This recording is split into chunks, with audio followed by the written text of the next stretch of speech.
Before you hear the rest of the talk, you have some time to look at questions 17 to 20.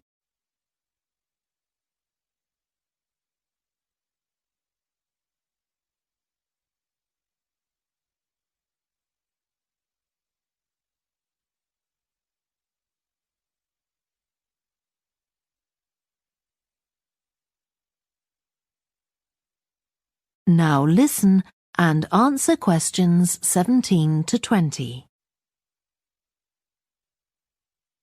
Okay, that was something about the collections, and now here's some more practical information, in case you need it.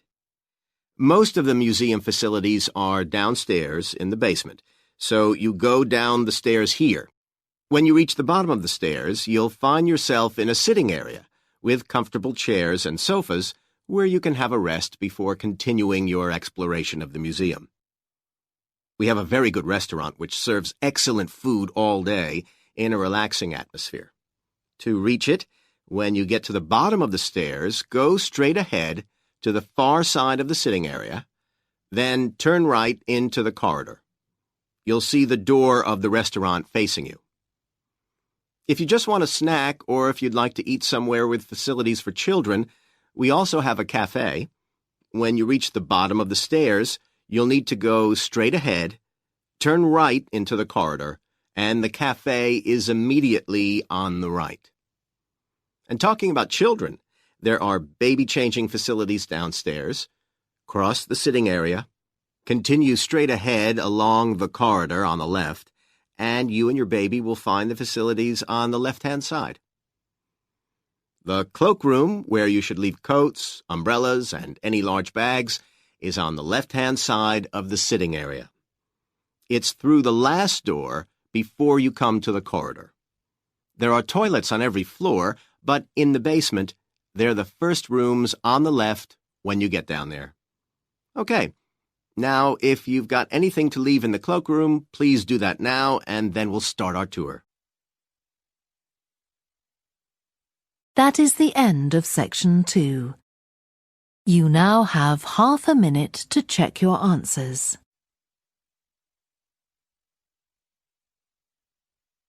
Before you hear the rest of the talk, you have some time to look at questions 15 to 20.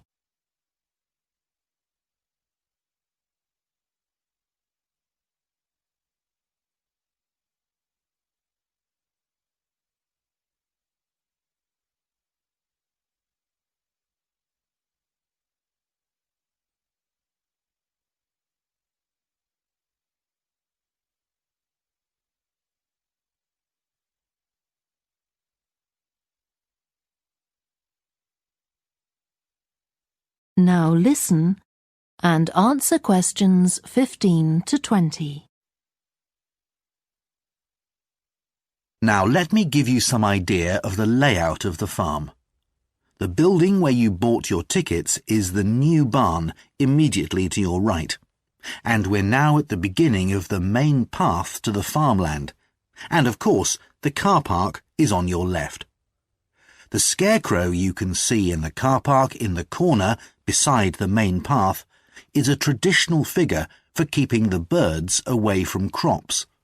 But our scarecrow is a permanent sculpture. It's taller than a human being, so you can see it from quite a distance. If you look ahead of you, you'll see a maze. It's opposite the new barn, beside the side path that branches off to the right, just over there. The maze is made out of hedges which are too tall for young children to see over them, but it's quite small, so you can't get lost in it. Now, can you see the bridge crossing the fish pool further up the main path? If you want to go to the cafe, go towards the bridge and turn right just before it. Walk along the side path and the cafe's on the first bend you come to. The building was originally the schoolhouse, and it's well over 100 years old. As you may know, we run skills workshops here, where you can learn traditional crafts like woodwork and basket making. You can see examples of the work and talk to someone about the courses in the Black Barn. If you take the side path to the right, here, just by the new barn, you'll come to the Black Barn, just where the path first bends. Now, I mustn't forget to tell you about picnicking, as I can see some of you have brought your lunch with you. You can picnic in the field, though do clear up behind you, of course. Or if you'd prefer a covered picnic area, there's one near the farmyard, just after you cross the bridge. There's a covered picnic spot on the right. And the last thing to mention is Fiddy House itself. From here you can cross the bridge, then walk along the footpath through the field to the left of the farmyard. That goes to the house, and it'll give you a lovely view of it.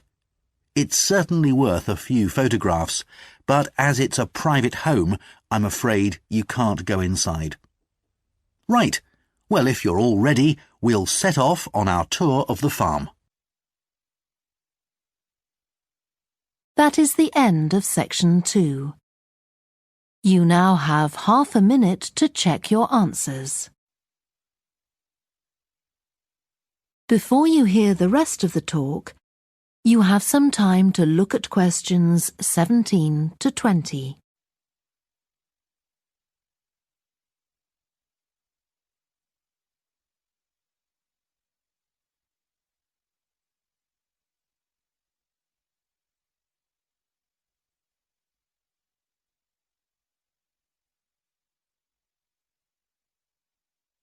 Now listen and answer questions 17 to 20. Now, a word about the layout of the building. The auditorium, stage and dressing rooms for the actors are all below ground level. Here on the ground floor, we have most of the rooms that the public doesn't see. The majority are internal, so they have windows in the roof to light them. Standing here in the foyer, you're probably wondering why the box office isn't here, where the public would expect to find it. Well, you might have noticed it on your way in. Although it's part of this building, it's next door, with a separate entrance from the road. For the theatre manager's office, you go across the foyer and through the double doors. Turn right, and it's the room at the end of the corridor, with the door on the left.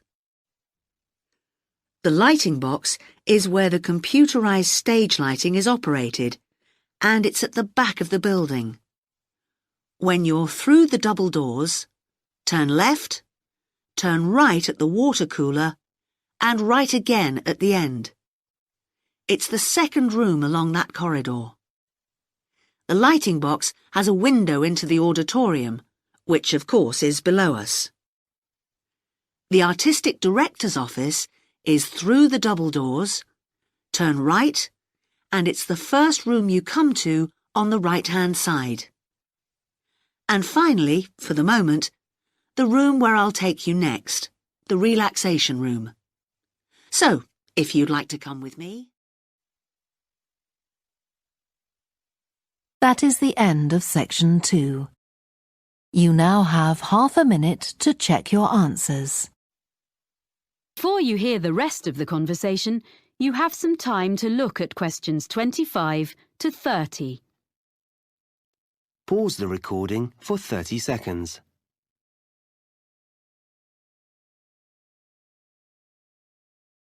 Now listen and answer questions 25 to 30. Well, I was really impressed by something I saw on a roof in Cornwall, and I'd like to design something similar. You have an area of planting, and I'm thinking of installing this lighting in an area filled with low-growing evergreen shrubs. You'd have to have lights and things well away from anywhere children might be. But I can see this could be very effective, if a bit complicated. How would it work? On this drawing, this is a section view. you have this low wall on the right. Yes, that's it. This is just one element, and these areas would be repeated all round the planted area. I think this will probably be a wooden wall using reclaimed timbers with an angled ceramic top surface. Perhaps even ridge tiles, like they use on roofs? Ah, yes. That'd be just the sort of thing. And that'd make it weatherproof. And then the heavy-duty electric wiring comes up through the floor just outside the planted area and into the wall. Then it's brought through to a projector low in the side of the wall, and that sends a beam of light along the fibre optic cable. So there's no electricity in the actual lights. The fibre optic goes across the surface of the soil in the planting area. Yes, that's the beauty of it. The shrubs will soon grow to cover it up, of course. And then the cable goes past a wooden post, which is between the shrubs and can be a support for them as they grow bigger, and then runs up into each element of the installation. So the light beam is carried up to the top of each element and illuminates a kind of conical glass cap? I see. Is that the bit which would glow in the dark? Yes. And what's the cap supported on? Is it a wall? No, it's a slender acrylic rod, like the stem of a flower or mushroom, which the cable runs up inside of. Well, I'll be interested to see the final drawings. Oh, thank you. I'm looking forward to putting it all together.